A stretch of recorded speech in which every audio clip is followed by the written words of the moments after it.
In the professional era, such are the demands on players both physically and in terms of their commitment that their welfare both during and after their playing careers is a major concern. Damian Hopley was capped 3 times for England and was a member of their successful Sevens World Cup side in 1993. But then 3 years later, disaster struck. I was captain of the England Sevens team in Hong Kong in 1996, so just 25. And playing against Scotland, went to tackle Gregor Townsend, I think from memory, and my knee just sort of caved in, and I sort of tried to get up and run away, and yeah, there was a popping noise. It's a classic ACL tear, and realised it wasn't so good. Hopley's worst fears were realised. Despite 8 operations and 2 knee reconstructions, at the age of just 27, he was forced to retire from the game. Shocked at the lack of support he'd received, Hopley decided to do something about it and set up the Rugby Players Association. I set this up with no funding in my front room in West London back in August 1998, and I think that the objective hasn't changed since that day. It's all about trying to promote and protect the welfare and interests of our players. So for us, it's about when players come into the game at academy level, we want to be there to provide independent advice. We want to be encouraging them to continuing their studies whilst they're playing, because there absolutely is enough time, despite a lot of protestations from players that isn't the case.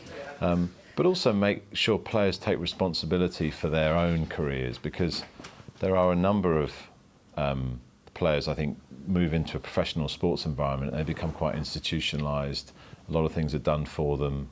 And it becomes quite one-dimensional. I think it's sometimes hard to tell a 21-year-old he needs to start studying or needs to tear himself away from Call of Duty because he needs to think about the career after rugby. I was 25 when I got injured, and I thought I could run through brick walls until at least my sort of mid-30s. And for us, it's about trying to ensure that we give those guys the best possible opportunity to maximise not only their on-field earnings, but also what they're doing off-field and their careers for when they have to finish rugby, be that through injury early in their careers like I went through, or hopefully after a long and fulfilled career and they come out and they're able to transition into the second and probably more lucrative and more important part of their lives.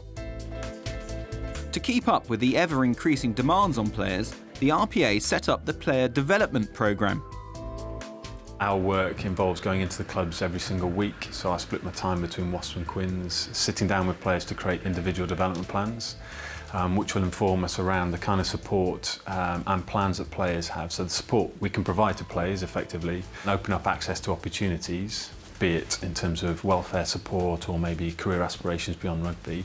There's no one-size-fits-all. You can go off into some wonderful examples of casework, from carpentry through to sort of being a pilot, through obviously the more stereotypical routes of coaching and teaching, also going into business as well. So it's a very varied role. And we've had some great success stories of players who have studied successfully, who've got jobs successfully on the back of the programme, and obviously we want to try and create more and more momentum here, so that players identify rugby in England as not only an on-field professional opportunity, but also a profession that creates or prepares them for their life after rugby. The RPA has come a long way in a short time, and in a professional game, there'll always be a need for such an organisation. There are a number of key welfare projects that we want to do more of. And for us, we're very fortunate. We have 2 good stakeholders in the Premiership Rugby and the RFU. They support our programmes, they understand what we're trying to achieve, and they get it. And that makes our life a lot easier. It's not always plain sailing, and there are times when we do clash heads, but the important thing is we're all trying to get to the same end goal, which is create the best league in the world, but also the best players around role models, around what they're doing on-field, off-field, and ensure that rugby can uphold that great standing it has within the sporting world.